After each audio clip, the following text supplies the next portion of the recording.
Welcome to the At the Coalface podcast with your host, Jason Greenwood. This podcast is all about what it's really like in the trenches of digital and e-commerce.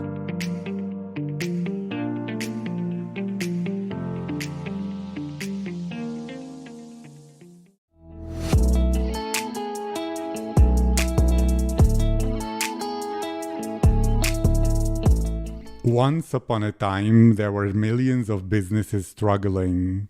Every day they wasted time, effort, and money on repetitive tasks that added no value. One day, the Better Automation podcast by Processio came to help them see the way. Because of this, these businesses save time, reduce costs, innovate, and make better decisions. Because of that, these businesses grow, scale, prosper, and use human creativity to change this world. Hello, my name is Aziz, and I'm your host at Better Automation Podcast by Processio, where I interview the world's top experts and share their best ideas on how to improve your automation in your business, processes, and life. My guest today is Jason Greenwood. Jason is a digital native with deep omnichannel commerce expertise, B2C, B2B, DTC. He helps brands through their e-commerce, omnichannel, and digital transformation journeys, fusing the core tenets of online success, traffic, conversion, and customer lifetime value with broader solutions that encompass teams, business goals, systems, processes, and integration automation. Jason, how are you today? Thank you very much. It's awesome to be here with you and to share my story and hopefully help your audience get some benefit out of it. I'm sure it will be a wonderful conversation, and let's begin with the past. What is your story? How did you find really how you can add the most value in this world or in business, as well as how much did your skills or abilities to understand processes and automation contribute to that? Look, I came to be in e-commerce and digital almost by accident. I actually had a mutual friend that had a friend of hers who was working in the industry. He owned an e-commerce agency. You know, I've been doing this for over 20 years, so this is going back to the very, very early days of the industry before there was any automation. This was at a time when everything to do with e-commerce and digital was super painful, super expensive, super time-consuming. Just that it was a very difficult time to be in this space. And he owned an agency that was doing implementations, both from a e-commerce development perspective and an e-commerce marketing perspective. And our mutual friend introduced us. I was between jobs at the time, and he said, "Why don't you come?" He happened to be American. I'm American myself, even though I live in New Zealand. And he was also American, living in New Zealand. And he said, "Look, why don't you come work with me? This is a fast-growing space." And I was already into technology. I was already using the internet, and I already sort of saw where this internet thing was headed. But I almost fell into the industry, and so I went to work for him and worked for him for just over a year. Started a side hustle, which was an online e-commerce business with a good friend of mine. In the meantime, at the same time, and eventually that business grew to the point where we both quit our full-time jobs, and we worked in that for the first 7-8 years, and that's how I got my start in the industry. I really love that, and it's a really inspiring story. I love when people find their path and their niche where they can make a real difference. So to ask you, and I know you do a lot of things, but when it comes to integration, systems, creation, and automation, what do you offer people that seems to be the most common need or pain point that they come to you wanting to solve, or something you discover by analyzing or understanding their needs that they find valuable even if they didn't see it themselves in the beginning? Yeah, I mean, a lot of clients that I work with, they don't realize that today's systems can be largely integrated and automated, particularly if they're running SaaS platforms. I mean, the SaaSification of the world, the API-ification of the world has started to take over, almost all software, actually, regardless of vertical that software operates in. And particularly for e-commerce, SaaS over the last 5 to 10 years, almost every major platform has moved to a SaaS model, or the platforms that have taken the lead in the space have tended to all be SaaS platforms. So whether we're looking at e-commerce and Shopify, BigCommerce, Salesforce, Commerce Cloud, VTEX, those are all native SaaS platforms with open APIs. Whether we're looking at CDPs, PIMs, point of sale systems, marketing automation, whether we're looking at warehouse management systems, order management systems, pretty much every leading piece of software in the space now, not 100%, but getting pretty close, are SaaS, native SaaS platforms now. And those SaaS platforms, because the infrastructure is built out by the vendor, the way in which you connect to those platforms is via APIs, API connectivity. And so those platforms really lend themselves to integrating with each other and sharing data with each other. And so whether you're using standard middleware or whether you're doing point-to-point integration between those systems, they really are designed out of the box to talk to other systems and use common language and common data formats, such as JSON and XML, etc. And so they're using very common linguistics to speak to each other and share data with each other. And so a lot of brands, they still to this day, they don't really understand that that's the case, and they don't fully understand the technology behind that. They don't understand that these systems were designed from the ground up to be automated. And so when I go in and I first start talking to these businesses and I look across their organization and we see a whole lot of manual steps, a lot of manual processes, a lot of double handling of data, a lot of cutting and pasting of data across systems, their eyes light up when you start to share with them some of the things that we can do through modern automation tools, through modern integration platforms, even using tools as simple as Zapier to connect certain systems together. I don't work with Zapier personally, but there's a lot of systems that have Zapier connections, and they're pretty much plug and play for even small businesses. And so when you start talking to businesses about what is possible as of 2022 in terms of automation, specifically process automation, it really does blow their mind, and it starts to open up their mind to really how they can start to redeploy internal resources to value add actions within the business and value add actions for their clients, as opposed to doing these manual processes that add no value to anyone and just have a huge cost associated with them.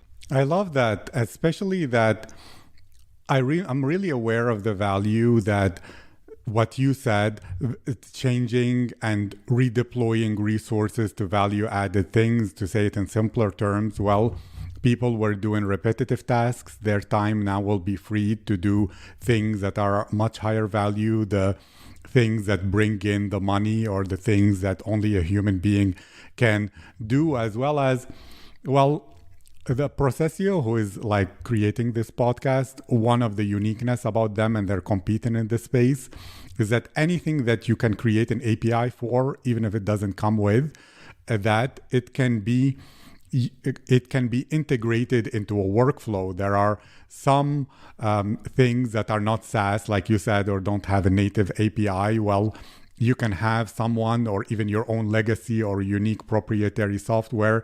If you create an API for it, you can add it into a workflow for automation. And since you have a lot of experience in this domain, is there a project or something that you have been involved with where the ROI on automation has been so significant that you're proud of it, or it's something, a unique case study and use case for automation that you still remember until today and think, wow, that stood out from all the other projects?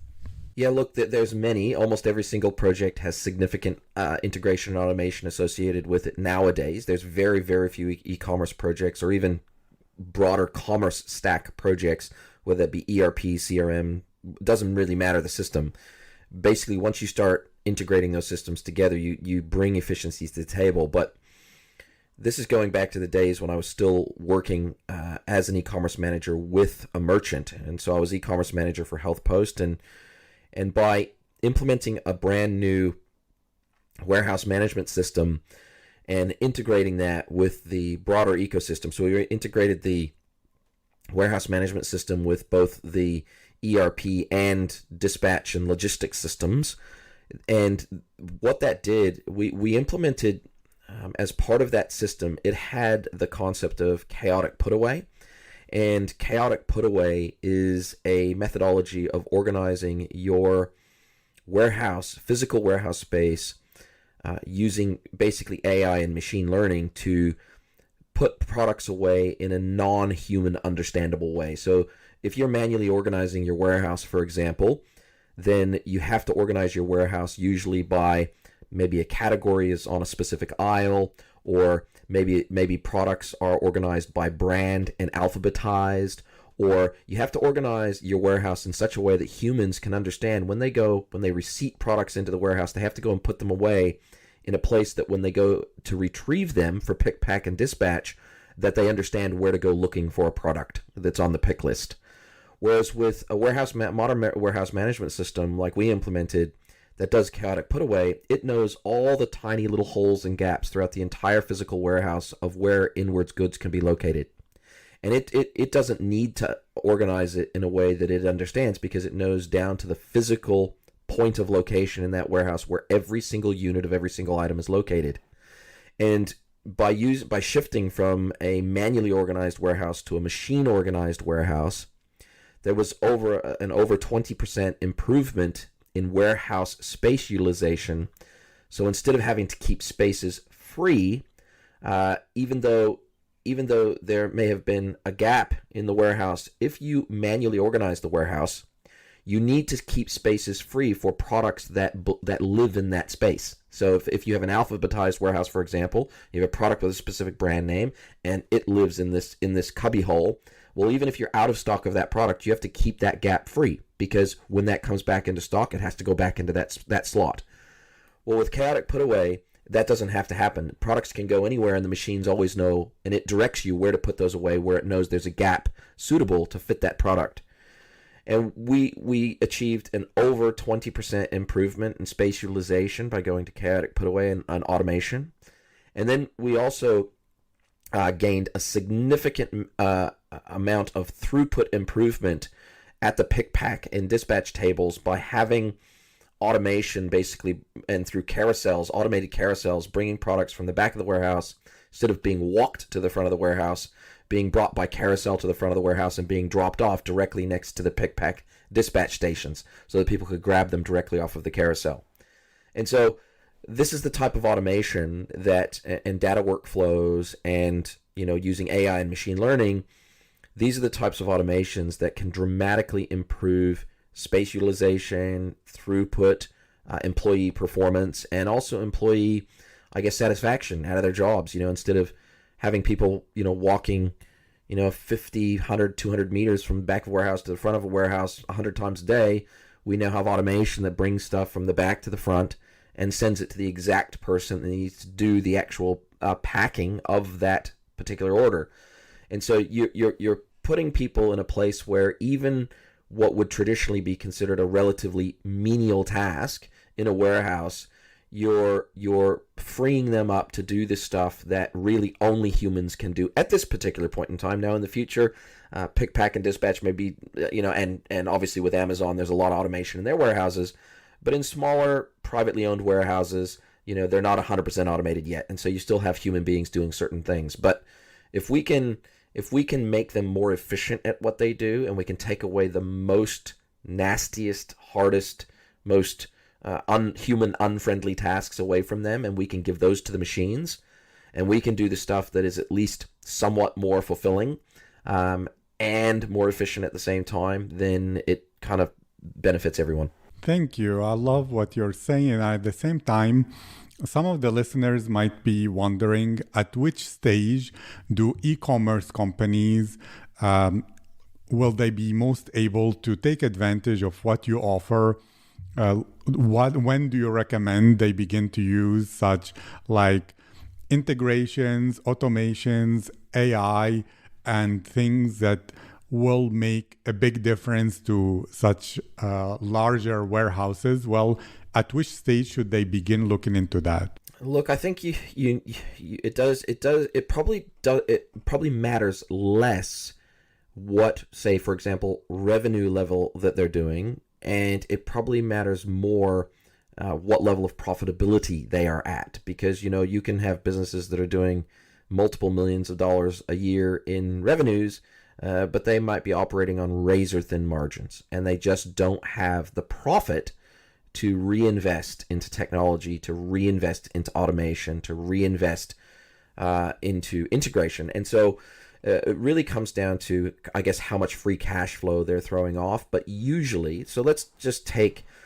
a margin level of say 50%, and a lot of businesses aren't making 50% margins, but let's just say you're making 50% margins, and so let's say you're doing, I don't know, let's say you're doing $2 million a year worth of revenue. And so you're doing, have $1 million a year in profit.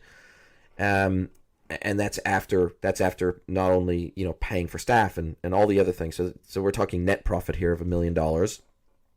Then at that point, you're probably going to be able to reinvest a significant portion of that back into the business in terms of upgraded software, to where, if you're a largely manual operation today and you're making a 50% net margin, well, if we can automate another 20% of the cost out of the business, well, that is a direct 20% contribution to the bottom line. So now you might have a 70% net margin. So when we go in and we do business analysis on any specific project, one of the things we look at is, okay, what is the ROI on this project? What is the return on investment? And what is the time to value? So how quickly can we implement it? Meaning, how quickly can it start adding value to the business? And what is the ROI? And you can think of ROI through multiple lenses, and this usually requires a bit of spreadsheeting to get right. But you can think about, okay, how many human beings getting paid X dollars an hour, getting paid X dollars a year? How many humans are we eliminating from this menial task that we can improve our efficiency, and therefore we know how much money we're going to be saving, how much efficiency we're adding, and therefore how much dollar value we're adding to the bottom line. So there is a process of business analysis and business case creation for just about everything that is done in our industry.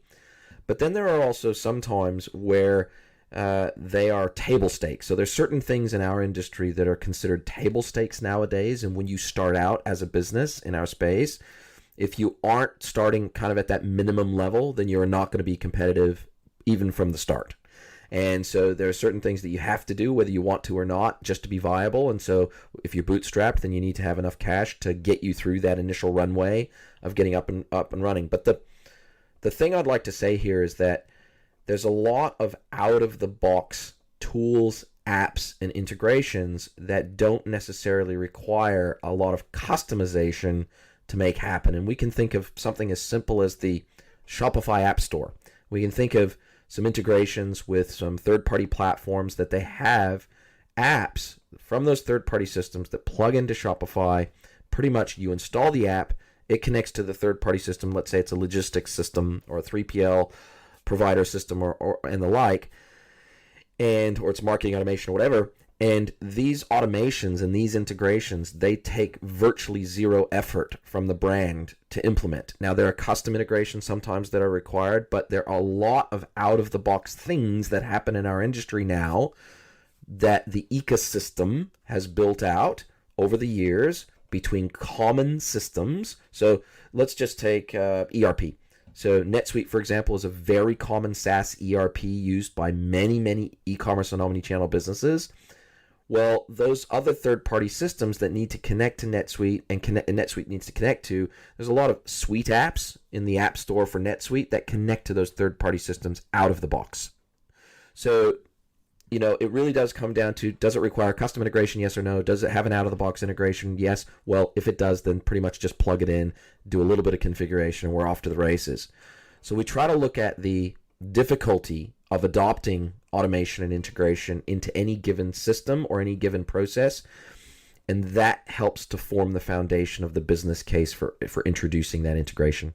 Thank you. That's absolutely fantastic. And I love what you're speaking about, which is what already is. Let's speak about the future and the next trends that maybe some are jumping ahead of them and they're having some competitive advantages because of that. Where do you see the next big moves or differentiators or trends in the e-commerce space? You mentioned a little bit AI and machine learning. Maybe there are other things that someone who's either active in the e-commerce space or is jumping into there should be aware of them so that they don't get into an old way of thinking and being that might not serve them any longer. So what are your thoughts? Yeah, there's one piece of technology in the modern commerce stack that is becoming much more common and getting a lot more airtime because of the structural changes that are happening to the e-commerce space, and that is the CDP, so Customer Data Platform Technology space. That is accelerating incredibly rapidly. I've seen such growth in this space over the last 12 months. It surprises even me sometimes. And I think there's two pieces that are fueling that fire. There's two things that are happening structurally in the industry. One is privacy, quote unquote privacy happening with iOS and the reduction in app tracking capability combined with the death of third-party cookies, which Google is forcing on the industry and is going to happen very soon, where the death of third-party cookies in browsers like Chrome is going to be the norm. And so the ability for brands to track customers from the point of, say, a campaign, whether that be paid or organic, and a customer coming through a website, going through a customer journey, buying, maybe doing a product return at some point, interacting with customer service, etc., etc., etc., maybe interacting with a physical store, plus interacting with an online store, plus interacting with a marketplace that the brand might sell on.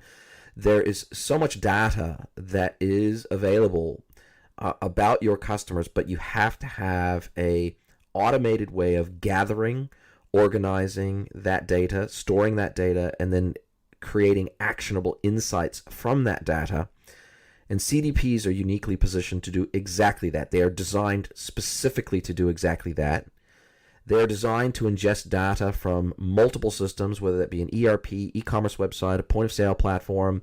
They are designed to ingest customer data and transactional data from multiple systems, to crunch that data, to join the dots between the two, to understand those connections between the two using AI and machine learning, create both automated and custom segments of those customers for use across things like Google Ads, Facebook ads for retargeting, remarketing, as well as cohort creation and going out and acquiring new customers that look like quality segments of existing customers, plus being able to remarket to customers via marketing automation and email and text marketing, etc., based on those highly granular, highly profitable segments that are being crunched and created by the CDP platform. That has become almost a must-have in the modern commerce stack. And that wasn't true even 12, 18, 24 months ago. That was not true. But the amount of discussion that's happening in the marketplace now with almost every major brand, it is becoming a very, very big thing, because it is increasingly impossible for a human being, even using spreadsheets, etc., to do the type of number crunching and the type of business intelligence that, using something even like Power BI, brands are having to spend huge amounts of time and huge amounts of money setting up the tooling and the rule sets inside of Power BI, even if you're plumbing all of your data into Power BI, to do the same level of work that most CDPs do relatively easily out of the box. And so we're seeing bespoke, built for purpose-built systems like CDPs being plugged into the commerce stack to meet very, very specific needs of the market at a very specific time. And the pressure on brands to understand their customers better, understand their customer lifetime value, understand their cost to service of those customers across specific channels, to be able to understand the behaviors, the very granular behaviors. Say, for example, a customer shops across two of your physical stores on a regular basis and shops online with you on a regular basis, but their profitability in it when they shop in one given store versus the other store versus online. If you don't understand what their CLV, customer lifetime value, is, and their average order value, for example, their returns costs, hey, do they return more when they buy online versus when they buy in a store? Do they spend more when they shop in a specific store versus another store? Unless you can understand these things, and unless you can understand what the levers are that you can pull with that customer to get them to continue to take the most profitable behaviors possible with your business, without that data and without the understanding of that data, you can't do any of those things. And you can't service that customer in a very personalized, one-to-one way. And so this is an example. CDP is just one example of technology that has come to the market that automates a whole lot of these processes of bringing insights, actionable insights, to the surface for a business that they can immediately act on. That technology is automating that entire process, whereas it used to take pretty much a data analyst, a data scientist working in something like Power BI to be able to bring these insights to the table. And of course, data analysts and data scientists are very expensive people, very expensive humans. Whereas with a modern CDP, someone that's pretty capable from a marketing team, for example, can do all of the same things, plus other roles within a marketing team. They can do all of that using a modern CDP, and they don't necessarily have to have any crazy specialist skills to be able to achieve massively beneficial outcomes for a business. So that's one example. Thank you. And at the same time, as someone who deals with entrepreneurs a lot, it seems like what you're saying is the death of small niche-based brands, where the big brands will get that data on those very granular needs and create such small products that satisfy those small segments while staying profitable. And therefore, what are your thoughts about what has been happening for many years, which is that there are some lifestyle brands that come and they're like, we serve this really, really micro niche and we'll be the best at it and we will take our share from it. And big brands don't have the time, the energy, the information, or the thought about the possible profitability of these small granular segments because they're too small for them. Are you saying that now, because of those CDPs and all that information, brands will compete within those smaller granular pieces, and therefore the hobbyist or the small entrepreneur there will be, like the mom and the pop and mom shops when Amazon came or when any of the bigger brands. Is this a correct understanding? Yeah, I think there's two pieces to this. One is that there's probably always going to be room in the market for small, nimble, niche competitors that are identifying and servicing a need that is probably too small, at least in the beginning, for competitors like Amazon and the other major retailers to even pay attention to. When Amazon decides to take over a new category, and by take over, I mean own it and sell directly in competition with third-party sellers on their own platform and maybe even come out with a white-labeled brand product in that vertical or that category, that category has to be pretty much a billion-dollar category for Amazon to look at, because it just doesn't, in order for them to move their share price, they have to increase their revenues by such a substantial amount that it causes investors to pay attention, right? And so when they talk about new categories that they want to enter, they're talking about categories like healthcare, multi-billion-dollar industry, right? And so the massive players just don't have the desire or the ability to attack micro niches, at least at the start. Now, small businesses turn into medium businesses, which turn into big businesses, which turn into acquisition targets. That's the typical pathway, right? So you have these tiny businesses, and I'll use, my wife. Her sister has started one of those very small online-only businesses, pure play online business. It's called Boba by Me, which is a boba tea kit retailer. They sell online, pure play online business, and she's basically like a manufacturer. Effectively, she buys in the products from overseas, but she assembles these kits. So you can think of her almost like an assembler.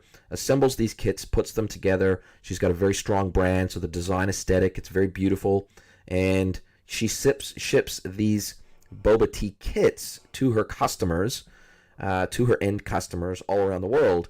And this is, and she's doing very, very well for herself. Now, it's still a small business. Don't get me wrong. It's still a small business, but she's only been operating for like 6 months. So, and it's very fast growing because it's a niche that someone like Amazon or even the major retailers, they just never touch this kind of niche.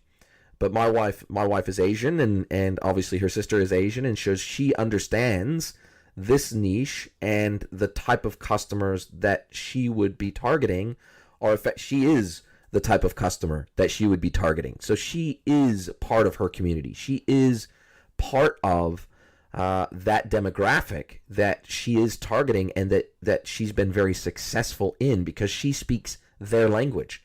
She is one of them. And so when she's interacting with her audience on platforms like Instagram, for example, almost everything she does resonates strongly with them because she is creating content that she would like to consume as a consumer.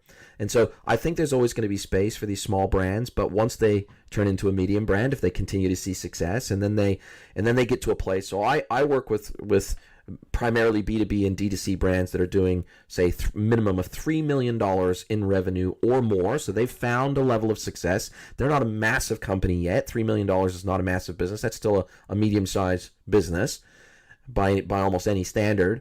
But by the time they're starting to think about scaling once they get to about $3 million worth of revenue, and they have the resources to be able to execute on the type of recommendations that I'm able to bring to the table to take them from 3 million to 300 million, right? And so that's where I can start bringing a lot of value based on my experience to help them hyperscale, right? Up until that point, that's why I produce a lot of free content, because those small businesses, like my wife's sister, they need the help that they can't necessarily afford, right?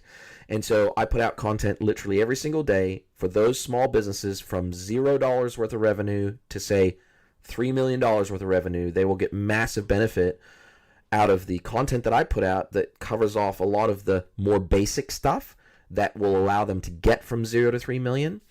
And so to answer your question, I know it's a long answer, but I think there's always going to be an opportunity for these micro niches to grow and to service customers in a very personalized way. And once they get to that, they'll probably get bought and acquired by maybe a larger company and a larger company and a larger company. And then once that category gets large enough for the biggest retailers to actually have an interest in, then they'll just either get acquired or they'll start a competing brand, et cetera, et cetera. So I think there's always going to be the category creators and the category definers, and that's usually starts with a small business of some variety. Thank you. And that makes me even more curious. So you have a lot of wisdom and experience and expertise in e-commerce. So if anybody from the listeners would like to learn more about Greenwood Consulting, if they want to know more about the Fit for Commerce framework, can you share more about that, as well as the best places for them to go to consume your free content, to get in touch with you? And I will write some of those links in the description, of course. Absolutely. Well, I'm pretty much everywhere. If you just Google my name, Jason Greenwood, you'll pretty much find every channel that I'm on. But where I publish most of my content to, or where I'm most active, is on LinkedIn. So if they go and follow me on LinkedIn, then they'll get, pretty much almost every single day I publish content. And even when I produce content on other channels, I'll usually post it back to LinkedIn. I've also got my podcast, which is the At the Coalface podcast, and it's on every single podcast engine. So you could just search At the Coalface podcast, and you'll be able to find that, and you'll be able to follow me. I put out a new episode every single Thursday morning, New Zealand time, put out a new episode, and I get to interview people across the e-commerce, omnichannel, and retail tech space, and put out a lot of content of my own as well. And then, of course, if they have an interest in potentially engaging with our business and our consultancy, then they can just go to greenwoodconsulting.net, and they can see everything about how we engage and the services that we offer and how we do it. And we try to be very unique. So we do something. We basically have a consulting as a service. So it's almost like a SaaS platform for consulting. So we do it on a subscription basis. And that's a really unique engagement model that doesn't really exist. I'm not aware of any other consultancy down here, at least in ANZ, that does it the way we do it. So go and check that out, and be happy to have a discussion. DM me if you like on LinkedIn, and we can have a chat. Thank you, Jason. It was an honor and a privilege. And for all the listeners as well, I want to share that there is a possibility for them to request access to get a free account at processio.com, where Processio is within this automation community a new competitor, a modern low-code, no-code platform for advanced automation and creating an enterprise-grade backend for your software. So check the link in the description. It's a privilege and honor, and I wish you a wonderful day there in New Zealand, and to continue to help people, because the work you do really provides livelihood, gets the customers what they need, those segments and granular personas that wouldn't be served. Well, you're helping them get served, and that's really wonderful. Thank you very much. Absolutely my pleasure, and I look forward to maybe being on another time.